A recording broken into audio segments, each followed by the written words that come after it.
Quand le pratiquant prend un réglage, sa vision du profil est celle-ci. Quand vous l'observez de derrière, vous voyez cela. Et voici ce que l'on pourrait voir si on se plaçait en dehors et au-dessus du bateau.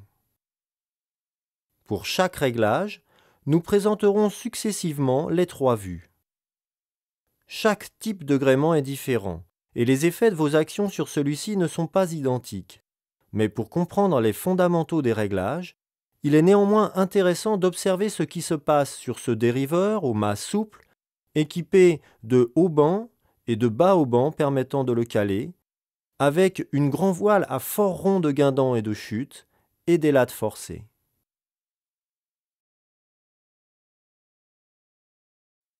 Voyons tout d'abord ce qui se passe quand le mât est retenu par ses bas haubans.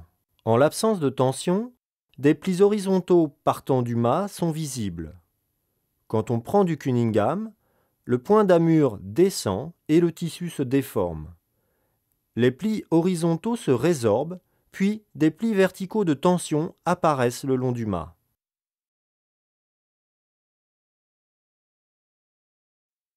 De l'arrière, on observe l'apparition des plis témoignant de la tension sur le guindant, et à partir d'une certaine tension, la chute qui se détend. Le creux se déplace vers l'avant et se bloque le long du mât. Cet effet est renforcé par les lattes qui viennent en compression sur le mât. Quand on a épuisé l'allongement du tissu, la tension est reprise par la tête de mât qui commence à cintrer, entraînant la résorption du rond de guindant. La voile s'aplatit sur le tiers supérieur et la chute ouvre. Si le mât n'est pas calé, on observe le même phénomène au début de la mise en tension du cunningham.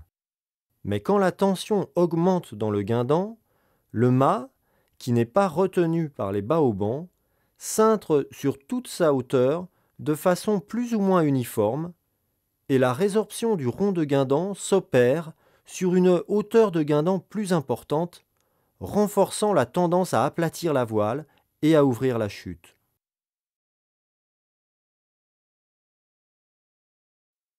La baume est articulée sur le mât par le vis de mulet. Sous l'action du halba, l'extrémité de la baume est tirée vers le bas. Cela a pour effet, dans un premier temps, de tendre la chute, mais également de diminuer et déplacer le creux de la voile vers l'arrière. Dans un deuxième temps, cela facilite le cintrage du mât et la résorption du rond de guindant, renforçant la tendance à aplatir la voile. En navigation, le halba retient la baume et l'empêche de remonter quand vous choquez l'écoute. C'est pourquoi ce réglage est particulièrement important quand vous naviguez en surpuissance. Il permet de limiter la puissance de la voile en diminuant le creux et d'empêcher qu'elle se recreuse quand vous choquez la voile pour garder l'équilibre du bateau.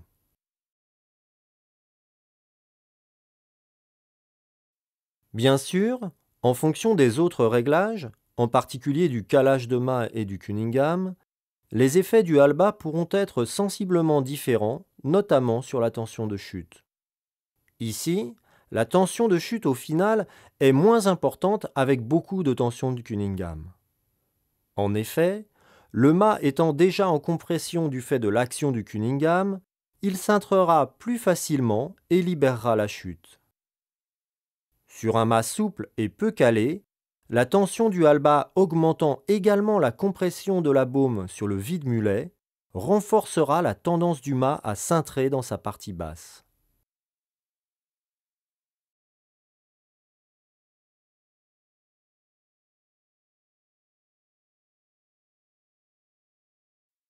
La tension de bordure a un effet principalement sensible sur la partie basse de la grand voile.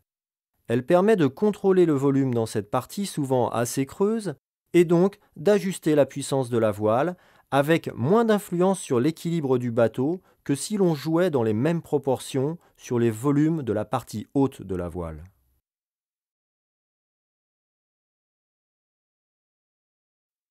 L'écoute sert bien sûr à ouvrir et fermer la voile. Mais quel que soit son point d'ancrage dans le bateau, elle a également une action verticale sur la baume, de plus en plus sensible à mesure que celle-ci se rapproche de l'axe du bateau. Son action sur la tension de chute et sur la modification du volume est flagrante quand vous bordez ou choquez les derniers centimètres d'écoute.